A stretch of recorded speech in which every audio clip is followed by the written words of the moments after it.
बातचीत फोन पर भी हो रही थी सभी नेताओं की, सभी जो मुंबई में थे, क्योंकि अभी तक जो सरकार बनाने का सस्पेंस जो है वो लगातार चल रहा था, क्योंकि मुख्यमंत्री पद को लेकर भी एक हिसाब से देखा जाए तो कहीं ना कहीं खींचतान नजर आ रही थी। एकनाथ बिल्कुल। शिंदे कई बार इस बीच जो है दिल्ली भी गए थे जी। बिल्कुल, जिस प्रकार से फडणवीस को बड़ा तोहफा दिया गया है, जब प्रधानमंत्री मोदी उनको अभिवादन करते हुए नजर आ रहे थे, गर्मजोशी से उनका आभार जताते हुए नजर आ रहे थे, वो तस्वीरें भी अपने आप में कहीं ना कहीं इस आज के दिन को बनाने वाली है।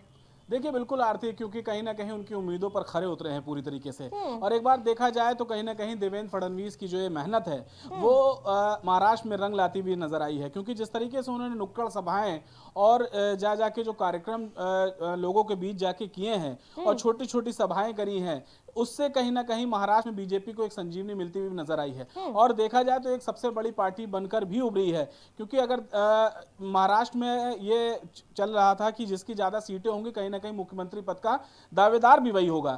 ऐसे में बीजेपी ने सबसे बड़ी जीत हासिल कर कर मुख्यमंत्री पद का जो कमान थी वो कहीं ना कहीं अपने हाथ में कर ली थी, और उस पर बस खाली फैसला होना बाकी था कि शपथ कौन लेगा। बिल्कुल। जब रिजल्ट डबल आया था उसके इंजन की बाद सरकार अब एक बार फिर से गठित हो चुकी है, लोगों को उम्मीदें भी बेशुमार नजर आ रही है।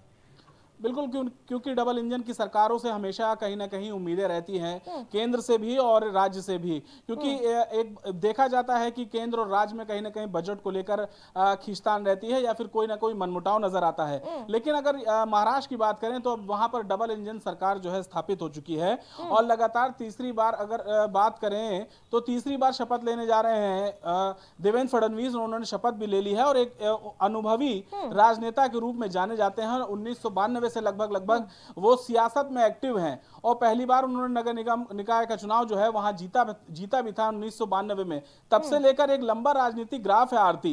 तो ऐसे में देवेंद्र फडणवीस को मालूम है कि किस तरीके से सत्ता चलानी है और किस तरीके से महाराष्ट्र की राजनीति को धार देना है और किस तरीके से विकास बिल्कुल, कार्यों जिस को प्रकार से आगे बढ़ाना मंत्रालय है। की जिम्मेदारी अमित शाह के कंधों पर आ गई है, तो कहीं ना कहीं माना जाए कि इसका भी सलूशन कहीं ना कहीं हो ही जाएगा। बिल्कुल, क्योंकि एक भाजपा के चाणक्य के रूप में अगर बात करें तो जाने जाते हैं हमेशा। हर राज्य में जब भी स्थिति खराब होती है तो कहीं ना कहीं प्रधानमंत्री नरेंद्र मोदी अमित शाह को ही आगे करते हैं। और जब देखा जाता है कि सरकार कहीं ना कहीं पशुपेश की स्थिति में फंसती है तो अमित शाह आगे आते हैं और जो भी मनमुटाव रहते हैं कहीं ना कहीं उसको समाप्त करते हुए भी नजर आते हैं। कई बार कई मौकों पर देखा गया है, कई राज्यों में अमित शाह ने बड़ी भूमिका निभाई है बीजेपी सरकार बनाने में या फिर वहां पर जो मनमुटाव है उसको समाप्त करने में। अब एक बार फिर यहां पर जो मंत्रालयों का जो जिम्मा है कहीं ना कहीं प्रधानमंत्री नरेंद्र मोदी ने अमित शाह के कंधों पर दे दिया बिल्कुल है। शाहबाज, तमाम अपडेट के लिए धन्यवाद आपका। तो जिस प्रकार से अब नई सरकार का गठन हो चुका है और अब महाराष्ट्र में फडणवीस की सरकार चलेगी।